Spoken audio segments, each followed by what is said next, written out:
Hello, good morning, everyone. This is Donna D, aka the Urban Mommy, and I am here with another podcast. Today, I have the lovely Miss Jen Hardy, and she has an awesome message today. And the title is "Find Your Meaning and Rock It," and I love it, so I had to use it. But I'll give it back, I promise. So, welcome, Jen. Oh, thank you so much. I love your podcast. I've been listening to it and I think it's so awesome. Oh, thank you so much, and thank you so much for coming. Okay, so let's get on into it. You know how I start. I say, "Let us know who is Jen." So, I am the wife of a veteran and I've got 7 kids. Fun fact about me, I gave birth to 6 children in 4 different decades. Wow. And so, yeah, the math on that is weird. It was the last one of the 80s and the first 2011. So, yeah, it was crazy. Wow. Um, yeah, and I have 2 podcasts, 4 books, and my husband and I just founded a media company. And so that's me. And this is our 24th year homeschooling with 8 years left to go. So, Wow. You know, I noticed that people with a lot of kids tend to homeschool. Why is that? you know, there's a lot of reasons. We started off living in where there was gang territory, so it just Mm, worked out better for us.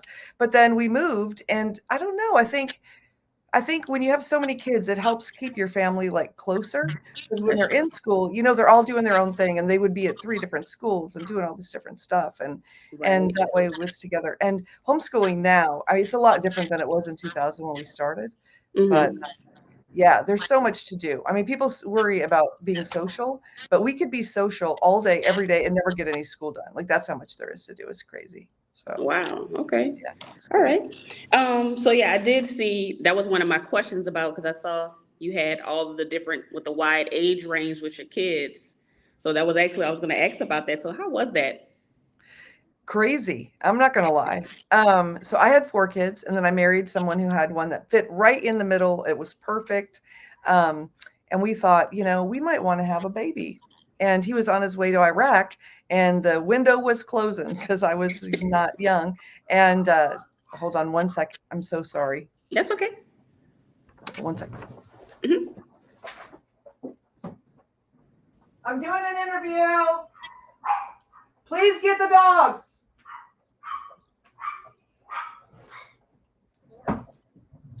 All right. So sorry. That's okay. I have four. Yeah, they just came home and they're supposed to be quiet and they're not being Oh. quiet. Anyway, so yeah, and then I had, so that I had the one, and then he came home from Iraq and it was like, well, guess what? It wasn't too late. We had another one.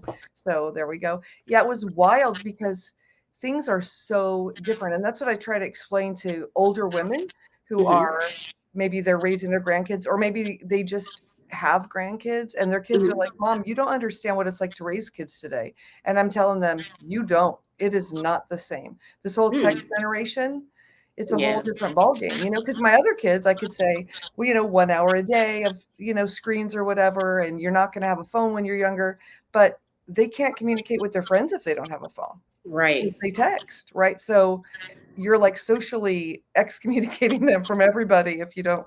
So yeah, it's pretty wild. But That's true. I remember I had to punish my son. He's in high school. So I said, you know what? I'm taking your phone. So I tried to take the phone and that didn't work because the teachers actually use the phones. They have to do things on the phone. So it was like they're killing our punishments. right? Yeah. Yeah, wow. Okay. So I know you have a podcast that talks about over 50. And I know a lot of things they always say 50 over the hill. Why do we do 50? What's the significance, do you think? Well, for me, it's because I'm over 50 and I'm not over 60. So that's why I Okay. picked 50. I don't know. I think in talking to these women, so I just changed my podcast. For 8 years, I was working with chronically ill moms. And so I just switched a few months ago. Mhm. And for what I've talked to these women, it's something changes in you when you turn 50 and you really stop caring what other people think. Mm. And it kind of opens the door to start again because all these things like I'm too fat and my belly's too whatever and all these things that we judge each other for in our 20s 30s and 40s, you know Hmm. what, gravity has taken over when you hit 50. Things are Right. different, right? And so we stop worrying about some of those little things. And I don't know, it's interesting because a lot of people are very focused on the fact that aging, we can't control the aging, right? And so that's kind of rough some Mm. for a lot of people. But at the same time, there's a freedom that comes with it. So Okay. yeah. All right. That's a good way into the next question. So, I see a lot about reclaiming your power. Can we talk a little bit about that? Yeah. So I know, okay, so for me specifically, and a lot of women that I've talked to, we, because we're older, right? We kind of are in this generation, like when I was a kid, everything was focused on the parents. So the kids kind of got dragged to everywhere, right? Whatever my mom and dad want to do, that's what I'm doing. Right. But then somehow between that and me having kids, now it's the kids are in charge. We're going to do what the kids want to do. And we have to make sure that they have the activities and all this stuff. Mm. And I got lost in that because there was never my thing, right? Which was fine because we were also raised that, you never ask what's in it for me because that's selfish. Right. So we're in this predicament where we're taught to never do our own thing. And so my thing is, hey, wait a minute, we've raised our kids, we've had our family, we've done what society told us we need to do. It's our time now. All those things that people told you, you can't do this, you can't do that, don't pursue art because whatever. Well, guess what? We can do what we want now. We've got our careers, or we didn't have a career, and the kids have moved out, and now it's time to do all those things people told you you couldn't, and to figure out who are you really, because I Right. know when you're raising young kids, sometimes you get caught up in that. You kind of lose yourself, and there's nothing wrong with that. But you're Right. just like you're running, right? From one thing to the next. You're not sleeping at night. But once the kids are gone, you really you have two choices. And I was just talking to a man over 50 who does things for men over 50, and he was saying Hmm. that men, when they retire, will pass away within 3 years if they don't have something to do. So And true. so I think that's, we need to let people who are older know it's okay to do things. That's so true. So when we talk about reclaiming power, that definitely means that they lost it. So do you think that motherhood is probably the biggest culprit of losing power? I think it's a big part of it. And I don't mean it in a bad way. Like, I love Right, of being a course. mom, right? So I just Right. don't, because I know a lot of people are like, you shouldn't love being a mom or whatever. And that's not my thing at all. Like, obviously we homeschool. I'm with my kids all the time. I love them. But yeah, Right. I think we lose a big part of ourself in that. And I think you really, I don't know, the way I raised my kids, I kind of had to, right? Because I really was focused on everything that they were doing, and what I needed has been kind of lost until the last year or two when I realized, wait, maybe I need to do some things for me, and maybe that's not selfish. And I realized, because I had raised my older kids and everything was about them, even when I wasn't well, I would push myself super hard to do things for them. And Mm. unfortunately, what it taught them is my needs don't matter. Oof. And so at this point, they're adults and my needs don't matter because that's what they were taught. And I think I've done them a disservice, and That is myself a huge disservice. And so, yeah, I think, that is so true. That oh, we don't realize that we're doing that. We subconsciously do it. You know, we put our kids first. Again, we love our kids, but sometimes we put them first, so far up first that we put ourselves way to the back burner. yeah, Yeah, that is kind of bad. All right, so um, I want to talk about like boosting confidence. So I'm kind of thinking that you said like once you become 50, you're like, I don't even care. So is that a part of that boost of confidence? But what advice do you have for someone else that's trying to boost their confidence? it's a part of it. But I've realized something that, Mm. because I've been doing a lot of soul searching lately to figure out, what has been holding me back. I've just been really holding myself back. Mm. And I've realized it's the voices, things that people say to you, especially when you're younger, like, who do you think you are to want to do this thing? Mm. Or why do you think you should do this thing? Or you shouldn't, right? You don't belong, you're not good enough, you're not pretty enough, whatever it is that we heard when we were younger. And even if it's just said once, sometimes we hold on to that thing and it Mm. will replay in our mind. We try to do something else and we hear that same voice, and eventually we think it's our own voice. and we hold ourselves back. And so, what I'm really trying to educate people on right now is to recognize that when you listen to your own self talk, right? When you drop something, do you say, man, I'm such an idiot? I'm so whatever? Because that you're not.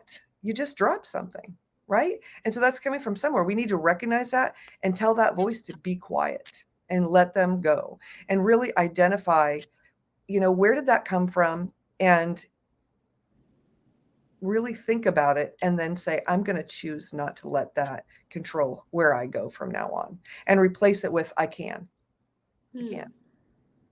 That's So, true. A lot we don't realize how much talking to ourselves and that stuff really matters. I can't remember if I got this on TV or if it was a teacher, but they used to say you got to stop that stinking thinking. yeah, I love Yeah. it. And I bought a book for one of my older kids when they were younger, and it was called The Optimistic Child. And the whole first chapter was about the parents' own self talk. Because the point was, if you're talking to yourself like that, you're not going to talk to other people very kindly either. Mm, And so the first thing you need to do, if you want your kids to be positive and happy, you need to be positive and happy because they learn from you. That whole do as I say, not as I do thing, that doesn't work. no, no, you're right. All right. So, what is imposter syndrome? Oh man, imposter syndrome. I do a lot of speaking on this because it's affected me. Mm, And once I actually opened up about it and was honest about it, a lot of people said they're dealing with the same thing. So it's when you think you aren't good enough to do something. For instance, starting a podcast, right? A lot of people be like, "Man, I have this great idea. I think the world needs to hear it, but I'm not good enough. I don't have the right equipment. Nobody's going to want to hear me. My voice isn't as good as other people." All those things where you make it out to be like everyone's better than you because we're all the same. Like no one's better than anybody. And that's, once you can wrap your brain around the fact that even like these super people that are getting millions of downloads, let's just stick with the podcasting thing, right? mhm. They're not any better than you. They just have more downloads. It doesn't make them a better person though. And Right. it's a hard thing to get over though, because for some reason we think a lot of people are better than us. But I think a lot of that goes back to those voices too, people telling us. That's so true. And I guess the other. I can join in on everyone else saying I have that too because when you first started, I was like, that sounds like me already. I definitely have imposter syndrome. So what are some steps to overcome it? That is a really good question. Well, I think the first thing is recognizing, going back to kind of the other thing about your self-talk, right? Just start thinking, what is it that makes me feel like other people are better? What is it about myself that I'm struggling with? And address those things. So for me, like I'm doing some podcast coaching, and there's a couple people that are like famous coaches. They're so much, they get more everything. I feel like they're so much better than me, right? And so what is it though that makes me think they're so much better than me? Why, what makes me think that I can't start it and still be good at it? And so I'm actually working with someone who's helping me get through that because sometimes we have these huge things in our head. And I think a lot of it, for me, I believe a lot of it goes back to when we were kids and how we were raised. The people that I've talked to whose parents are like, you can go do anything. Girl, you've got this. You can conquer anything and climb the mountain and succeed. Those are the people that are going out there and they're succeeding. And the people who were told by teachers or parents or whatever, you're dumb or you're not, these other people are better than you. Or maybe we were always picked last at sports or whatever.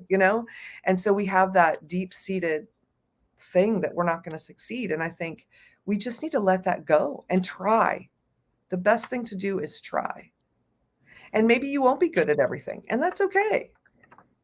But if you don't Right. try, you won't know. You won't know. My daughter is 9, and she texted me the other night, and it kind of hurt me. But she texted me and she said, "Can you find me a tutor? Because I'm tired of being that dumb kid." And I was Oh, like, you know, and I didn't even know how to respond because I felt for her. I didn't want her to feel that way, to even think that way. And I said, "You're not dumb. Don't say that, of course." But something inside of her 9-year-old brain feels that she's dumb. And she's like, "Can you please get me some help?" Be like, She's like, cause I don't. Every time I get something wrong, they're gonna laugh at me. And she's been like that for a while, but never this bad. So this is something that I'm dealing with. Even with my kids. Yeah. Well, and I think, a lot of times that comes from someone else saying something, like saying that you're dumb. And so I think addressing, especially with kids, that hey, sometimes people are mean, right? Mm-hmm. And like my daughter said, one of our neighbors in our old neighborhood was really mean. And she said, I thought we were supposed to treat love our neighbor like ourselves. And so Mm-hmm. what I explained to her is they are loving us like they love themselves. A lot of people hate themselves. Oh, And that's that so is true. coming out on everybody else. And so Mm-hmm. to just explain to them, just because someone else says you're dumb, you're not dumb. Maybe you think about it differently. Maybe the teacher is explaining something in a way that they understand, but it's different for you. And if you had someone else explaining it, you'd understand it, right? And so it's not. Yeah, it breaks my heart though. It does. And the weight thing, my older kids we were in LA when I started raising them, which is part of the reason we moved. Because the weight, in second grade, I think I'm fat. Wow. Where does that come from? Right. You know? So, yeah. Wow. Okay. I noticed also in some of your work you talk about being stuck. What is that? Being stuck, it just, it kind of goes back to thinking that you're not going to be anything better, right? I can't be anything better, so I'm just going to stay here. And for me, pushing myself to do something way bigger than I ever thought I could helps get me but you have to be willing to take that step. And it's really hard. And sometimes you need to work with somebody, like maybe not necessarily like a therapist, but like a coach in whatever the thing is that you want to do to get unstuck. One of the things that I encourage people to do is think back to when you were a kid. When you were a kid, you had all these things you wanted to do when you grew up, right? Like I wanted to, oh my gosh, there was a show about a guy that drove a Mack truck and had a monkey. And in my head, that's what I wanted to do. I wanted to do that and be a psychiatrist. What kid wants to be a psychiatrist? I don't know. But, you think back to what are those things you wanted to do? And there's a lot of people that wanted to do artistic pursuits or theater and they were told, don't do that. That's not going to make you money. You're not going to get anywhere. So, go back to those things and do the things that you wanted to do Mm-hmm. and get yourself unstuck. Right. That's true. Okay. So I saw that. I know you have several books, Yeah, but you did one of them. You did three in 1 month. I did. I did 3 in 1 month. I did 5-year journals because I just think it's so important to journal. And Mm-hmm. most of the 5-year journals are little. And so you can write one sentence. And so in 2020, when crazy things went down, I started writing in this 5-year journal. I could write a sentence a day. So I had things in the margins and on the top and on the bottom. And then I went back in 2021 and things were still pretty crazy and there was no room to write anything. And I thought, okay, why don't people make big journals so you could put a paragraph Mm-hmm. every day and then you see it in 5 years and it's really cool to see To where look you back. are in the progression and all this stuff. Well, the reason people don't make them is because they're 2.5 pounds. It's like a huge textbook, but they're really cool. And so mine are a little bit different in that they have prompts. So there's one called the path to happiness, and every month I give you a prompt, and I don't tell you how to be happy because I don't know what's going to make you happy. But like we start with, what do you think is going to make you happy? Because a lot of people say they're not happy, but they don't spend very much time thinking about the changes they could make to get there. And then so every month there's a different thing to kind of lead you to finding your happiness. Okay. So when you're finding your meaning, is do you use journaling to help you find your meaning, or how Yeah, do I you go think about that? it's very insightful because one day you may be having this great day and you're like, I can conquer the world and everything's great and we're going to get this all done. But then some days are harder, right? And Mm-hmm. so if you're journaling, you get to track all that and you get to see what you're doing. And especially if you're setting goals, you can journal about those goals and what am I going to do to get there? And it's just a place to keep it all in one spot because with all these digital things, I don't know about you, but I've got so many folders on my computer I can barely find anything, right? And if I That's write me. it down in a notebook, then that notebook is taken by a child to use for some schoolwork. So the big journal, man, you can't lose this thing. I'm telling you, they are huge. It's behind me. It's like 8.5 by 11 and like 2 inches thick. It's a thing. And so then you're going to find it. And my secret for the journal is this: do not write things in that journal you don't want people to read. Mm. Anything you write down, just make sure you write it in a way where you know what you're saying, but You other people won't be very hurt, because sometimes people are nosy, especially if you got kids in your house. Yeah. So just something to note. So, did you uh, do journaling with your kids when they were younger, or is this something that's kind of like a new thing? So yeah, we have journaled the whole time since my older kids were younger. It's something that they did as part of homeschool every single morning.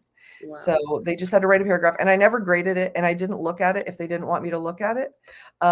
But sometimes what's really cool about having your kids journal is that if they're going through something that they're having a hard time talking about, several times I've had my child say, "Can you read today's journal entry?" Because it's something that they want me to know, but they just don't know how to say. And so it's been really helpful, especially with my boys became teenagers. And do they want to journal? They do not. But just a paragraph a day. Yeah, we've always done it. It's Okay. cool for them to go back later, and see what their life was like. That's what I need to actually start that. That's a great idea. I've started journaling as an adult, but I mean, as a kid, we did it in class, but I never saw the importance of it. I always thought it was just like an assignment. But as I got older, I started realizing that you got to see your growth. You're able to see it better. Yeah, and Mm. I had found one of my son's journals through the time that his dad and I were getting divorced, and like all the stuff that he wrote, but it was so healthy because he had a place to get it out, you Mm. know. And so it was really sad giving it for that, but I think it's good because then he could, because sometimes we kind of block things out. And then if you ever want to go back and see what that was like, you can. Mm. Definitely gonna be starting that. Definitely. Okay, so we're gonna change topics a little bit because I know you are also into healthcare now. So you have a lot of issues with health. What is medical gaslighting? Medical gaslighting, it is a hot topic. So it's a little bit different than regular gaslighting. Someone is setting out to make you feel like you're crazy, right? and Right. and that's obviously a horrible thing. And so is medical gaslighting, but a lot of times it's not done on purpose. Doctors typically are not setting out to make you feel like you're nuts, but unfortunately that's how a lot of people feel. It's mostly women and people of color. Mostly people of color. I don't know if you've heard, I'm sure you've heard stories. The stories that I've heard are absolute nightmares. I mean, it's crazy. Um, but it's when a doctor will not listen to you. They either will not listen to you, they make you feel like what you're saying doesn't matter, or they might even tell you you can't be having those symptoms or that thing at all. Or they might tell you it's just anxiety or depression, but then they refuse to treat you for the anxiety or depression. So you leave the doctor's office knowing there's something going on in your body and not getting any help at all. So for instance, one of my episodes, this girl had a 6-inch rib bone that was attached to her neck. She was born that way. It grew as she Mm. grew. She was 30 before someone figured out she'd had 7 x-rays and no doctor saw a 6-inch bone because she's in a rural area without insurance.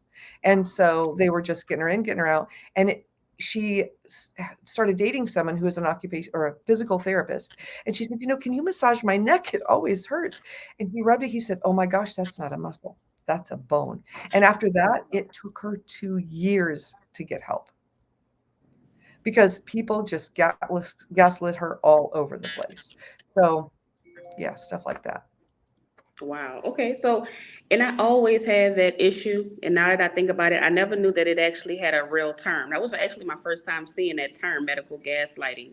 Um, but I think last year, actually in February, I had a car accident. I was actually T-boned, sent to Oh, the wow. hospital, and they basically, I'm telling them how I feel. I've had head issues before, so like they did not treat me like it was. They basically like go sit down. Then I was like I don't feel well, and they gave me a Xanax. Wow. Yes, they gave me a Xanax. I told them that I was in pain, so they like okay. So they made me use the cup. They test my urine. I'm thinking they just trying to make sure I'm not pregnant. They're trying to make sure I'm not a drug addict. So of course, and my results are coming to the phone, and like they're checking me for barbiturates, crack, methamphetamine, all kind of drugs, and I'm like, I was just T-boned, and you're checking me for drugs, and I'm hurt. And then I looked at the medication that they gave me, and it was a Xanax. That's what they gave me, and they never treated my pain. They basically, and then a couple of months later, I found out that I had a herniated disc in my back. Yeah, it is a nightmare. And so a lot of times, you know, doctors are leaving the medical field like crazy, like since 2020. And so I was in the hospital for a stroke. I had a or a CNA that came in. She had 60 patients in the emergency room. 60 Whoa. for one person. How in the world are they going to give you care? But also, yeah, it's really reaching an epidemic proportion. And so what we do is, and I'm starting to have more practitioners come on. At first they Mm, didn't want to, but now I've got people that have heard about it that are coming on and talking about it. mm, Nurses that have left the hospitals because they see what's happening, you know.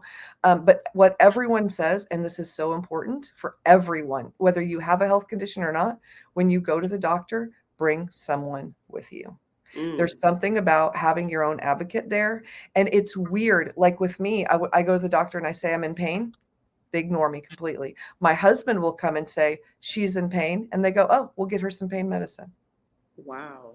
And that should not be a thing. Like, this is 2023. Why can a woman not say, but they won't listen to us because apparently there's something innately in a woman that makes her think, I don't, yeah, it gets me kind of fired up. It really does.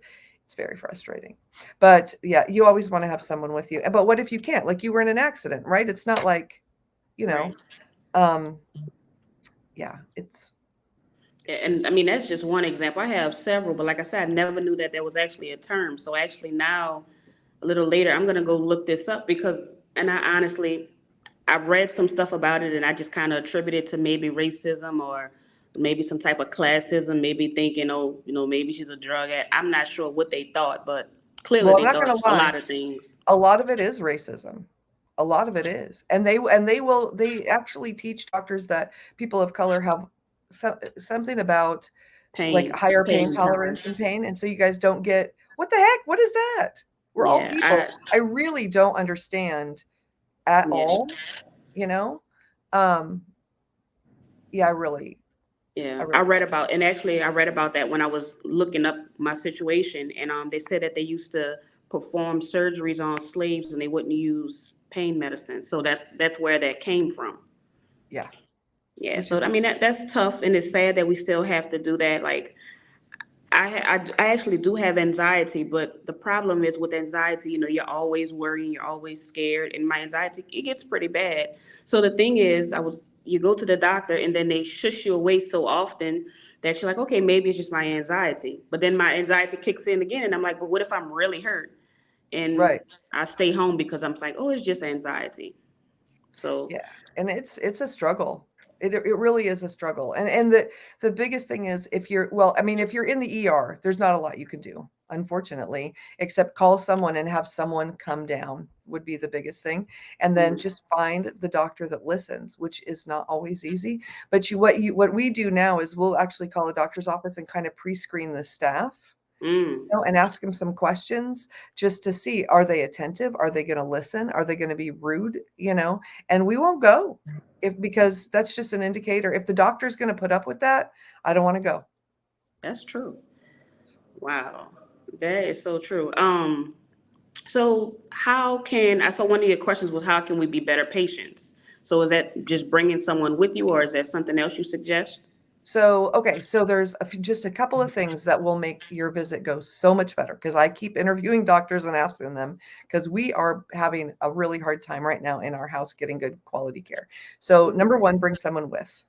Mm-hmm. Number two, that might should be okay, I can't say the words. Number one, write down before you go, write down all of your questions, anything you're concerned about, and have a list of all of your diagnoses and your medicines, because that way you're not going to waste time looking it up. So, something to remember is doctors right now, there's not enough of them and they don't have enough time. And so, if you go in there and you're like, oh, wait a minute, let me look this up. Oh, wait a minute, I don't know that. they're going to get frustrated. So you want to go in and say, okay, here's my list of everything. Here's what's going on. Um, Recognize that they're a human. They're not a god, and they're not perfect. And I think for a long time, people treated doctors like gods, and they're not. And there's so many things we know about. They can't know about every single thing. So go in, present your issue in a somewhat timely manner. And one thing that a doctor explained to me was if they say what's going on and you say, well, 2 months ago, I was at Uncle Eddie's house. We were having this barbecue. They don't want that information. Right. And so that's going to frustrate them off the bat, whether it should or not, it does. So just know things, keep it clear and concise, ask questions. And the other thing was that I had never thought about. Let's say they give you a treatment plan like that. Let's say they tell you, well, I think you're fine. Just take, I'm going to prescribe you some Xanax. Just take a half of one a day. It's okay to say, you know what? I'm not going to do that. I don't want to take a Xanax a day. So, what is another choice for me? Because I don't want to tell you I'm going to do something that I'm not going to do. I think there's something deeper here. And if they just aren't going to listen, schedule with another doctor. Wow. Yeah, I live in New Orleans, and I just saw a study that said that New Orleans has the highest infant mortality as well as maternal mortality rate, and one of them was in the world. We were like at the top compared to some third world countries, and a lot of it is because exactly what you're talking about with the medical. I mean, with the medical gaslighting, it's really sad. And of course, that's where I live. So the resources that we have to use doctors, we even have dentists where if you have like a root canal, you could get two root canals or something, and they will not give you pain medicine. Oh my They say gosh, we, yeah, there's one dentist here say we don't believe in pain medicine. Well, tell us that before you cut open my mouth. right? Well, and Yes. honestly, I don't know how you feel about it, but this whole war on pain medicine thing, like what is frustrating for me is that they're taking what is it? They're taking heroin Hmm. overdoses and they're putting that with prescription pain overdoses and they're Right. calling it all the same thing. And it's not all the same thing. It's And not. so patients that need pain medicine cannot Don't get get it it. anymore. And Nope. people are suffering. Like it's ruining people's lives. It's so It sad. is. And it would be so easy to just help them out. And the crazy part about that is the people that are actually suffering, that actually have issues. Like I have all kind of stuff, but I don't get any medicine. But I mean, I've just learned to deal with it. But the people who abuse drugs, abuse fentanyl, abuse heroin, they're still gonna get it. Yeah, They're not using the doctor's prescription. So why are you stopping doctors from helping people? exactly. And sadly, what's happening is if someone can't get pain medicine from their doctor, they're going to the street and they're getting it. Yep, And if they're frequently overdose, and the reason they're overdosing is because they're in so much pain they can't take it anymore. They just can't take it. And I just think that's so sad. We live in a it country is. that could prevent all of these things. And why are we allowing people to suffer? I Yeah, don't my know. cousin moved to, I always get it wrong. It's either the Netherlands or Switzerland. My cousin moved there because the healthcare is much better. She lived in America clearly all of her life, and it wasn't until she made it to Switzerland that they found out that she had some kind of tumor or something on her brain. Wow. Yeah, so she has not come back. She's been there. She even married a guy from Switzerland or Netherlands, whatever it was. Wow. But she even married him because of the way the healthcare crisis is here. So with all of that going on, and I know you have some health issues yourself, how do you remain so positive? Well, I got a choice. I can sit there and I can think, well, I was told in 2018 that I wasn't going to make it past another year. And so, yeah, my diaphragm was only working at the muscle that makes you breathe at 20% back then. And so they thought they were going to have to give me like a trach and a permanent ventilator that I wore on a backpack and all this stuff. And I still don't have that. So every day that I can walk and breathe on my own, I just take as a gift. And so, and I could lay there and be super depressed and I could really use some pain medicine that I'm not getting, like there's a lot of things. But when I get up, and that's part of the reason I changed my whole thing from talking about chronic illness to doing this fabulous over 50, because when I constantly talked about being sick and talked about my symptoms and thought about it all the time, I felt so much sicker. So what I try to do now is think about other things and do positive things. And so a lot of people say, well, you do so many things, but the reason is because it keeps me busy, keeps my mind off all that negative stuff. And then I'm just moving forward and I'm not sinking into that. And I'm not going to lie, every once in a while, like last night, I get sad. I mean, sometimes I can't be positive. But, Right. so we do what's called a 5-minute pity party. And it sounds ridiculous, but we literally set a timer and you are allowed to cry, scream, moan, all the things that society tells us we can't do until the timer beeps. And it's amazing how much better that makes you feel. It really does. Really? And so we let our kids do it too. When they're, whining about all this stuff, okay, 5-minute pity party, and everyone just gets it out of their system. And at the end, you start to feel silly because you're like, okay, really, I've been moaning about this. Sometimes it can't even take 5 minutes. And then but you've gotten it out. Because I think one of the things in our society is you're supposed to hold everything in, right?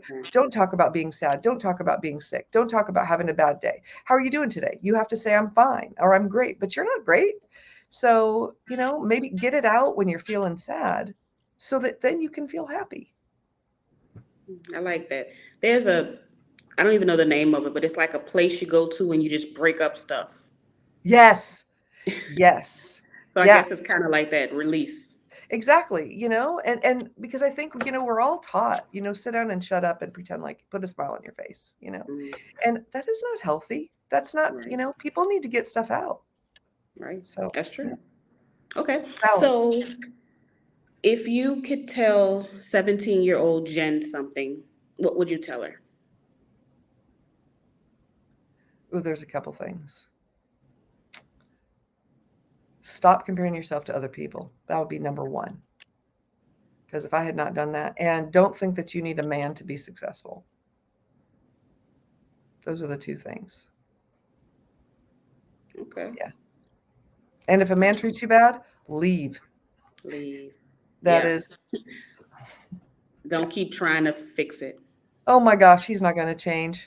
He's Yeah. so, yeah. But it's interesting that you say that, and I was actually wrapping up, but I'm still gonna wrap up. But I like that you say that because in the Black community, they always say that Black women are always saying that about you don't need a man to be successful. We say it, but we get condemned by the men for saying that the reason why we're single is because we want to be so independent. But it's interesting to hear that from you because it's not a Black thing. It is not a black thing. Heck It's a no. woman thing. White people say it too. Yes. Yeah. Because, is it nice if you have the right man and you're married and things are beautiful? Yes.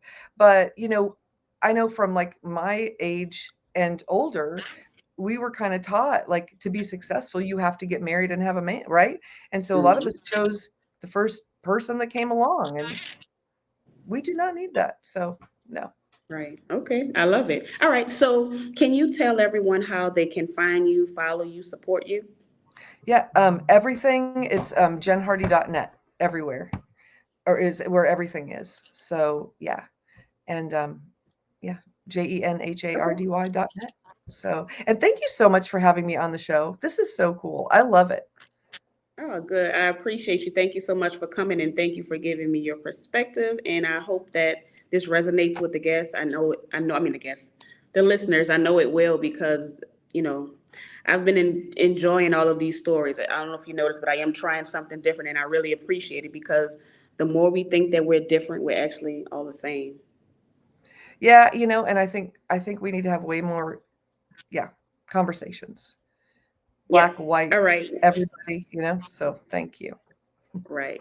Great. So I appreciate you, Jen, and you enjoy the rest of your day. And thanks again for coming. And you guys, please follow her, support her. She's writing books like about a pound. So y'all go ahead and check her out. Get one of those journals, and I definitely will be getting one because I want to try that 5-year one, so I Awesome. can check Thanks. my progress. But again, thank y'all so much, and I'll be back with another one. Bye bye.